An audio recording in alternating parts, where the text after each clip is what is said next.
Have you ever gotten that spooky feeling that your phone knows you? Maybe even better than you know yourself? I mean, from the movies you watch to the stuff you buy online, AI recommendations are everywhere. They're kind of this invisible force that shapes our digital lives.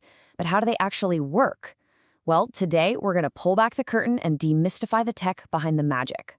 You know the feeling, right? You just finished an amazing series, you're wondering what to watch next, and bam, the perfect show just pops up. Is it some kind of digital mind reading? Nope. It's just some seriously clever machine learning. And by the end of this, you'll be on the secret. Okay, so where does an AI even start when it's trying to figure out what you like? Well, it all boils down to two core approaches. These are the foundational strategies, really the bedrock of pretty much every recommendation system out there. First step, you've got something called collaborative filtering. The easiest way to think about this is the classic people who bought this also bought method. The AI doesn't need to know anything about the movie or the product itself, just that other people with tastes like yours also liked it. Pretty smart, huh? Then, on the other hand, you have content filtering. Now, this one is all about the details. It looks at the attributes of what you've liked before, like the genre, the actors, maybe the director, and then it just finds more things with those same attributes. But what about those recommendations that feel, I don't know, surprisingly perfect? Those connections that aren't so obvious? Well, this is where the real magic starts to happen. To uncover these hidden patterns in our preferences, these systems use a really powerful mathematical tool. So let's peel back another layer and see how it works. It's called matrix factorization, and honestly, it's a total game changer. The AI uses it to discover what we call latent factors. You can think of these as the hidden, unstated features that connect us to the things we love. It's kind of like the machine learning version of a vibe. You know that feeling when you just click with a movie for reasons you can't even explain? That's the vibe, and matrix factorization is how the AI finds it in the data. Let's look at a super simple example here. We've got Ted and Carol, and they both enjoyed movies B and C. Then there's Bob. He's only seen and liked movie B. So what do you think the algorithm is going to recommend to Bob next? Yep, you guessed it, movie C.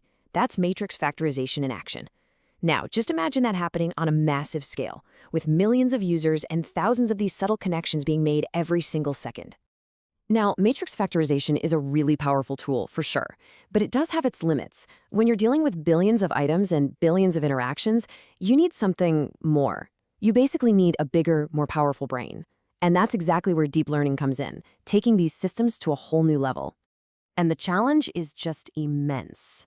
I mean, with millions of users and millions of items, the patterns of how we all interact with this stuff become mind-bogglingly complex.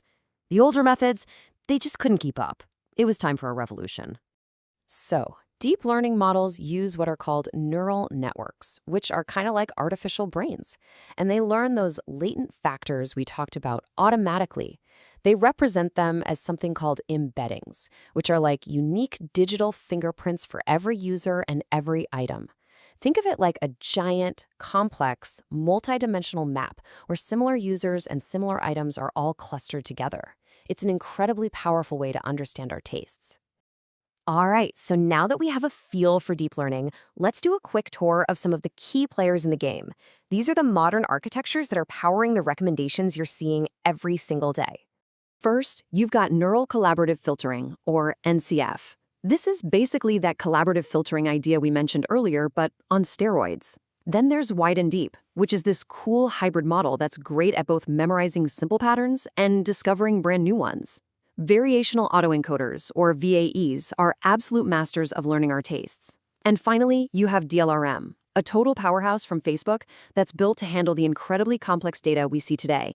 Let's just zoom in on that wide and deep model for a second, because it's so clever. It really is the best of both worlds. The wide part is like a librarian who's memorized every book ever written. It's great for those obvious connections. The deep part, though, is like an explorer, a genius at discovering surprising, new patterns you never expect. Put them together, and you have an absolute monster of a recommendation engine. Okay, so all of this complex AI, it requires some serious horsepower. You can't just run these gigantic models on a regular computer. So let's pop the hood and take a look at the hardware that's making all of this possible. The secret weapon? It's the GPU, the graphics processing unit. Yeah, these chips were originally designed for video games, but it turns out they're absolutely perfect for the kind of math AI needs. We're talking up to 10 times the performance of a traditional CPU.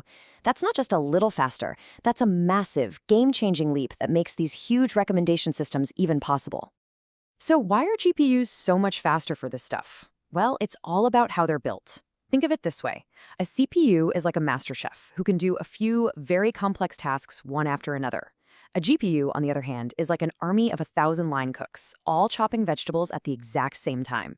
And since neural networks are all about doing tons of simple calculations in parallel, GPUs are the perfect tool for the job. Right, we've covered the basic ideas, the deep learning models, and the powerful hardware. Now it's time to put all the pieces of the puzzle together and see how they create a modern, working recommendation system. And a really great example of this is NVIDIA's Merlin framework. You can think of it as a complete toolkit for building these systems. It has everything you need. Tools for prepping massive amounts of data, for training these huge models super fast, and then for actually delivering those recommendations to you in real time. It's the whole shebang, from start to finish. So there you have it. From simple filtering all the way to complex deep learning running on super-powered hardware, we've seen how AI is getting scarily good at predicting what we want. And this tech is just getting faster and smarter every single day.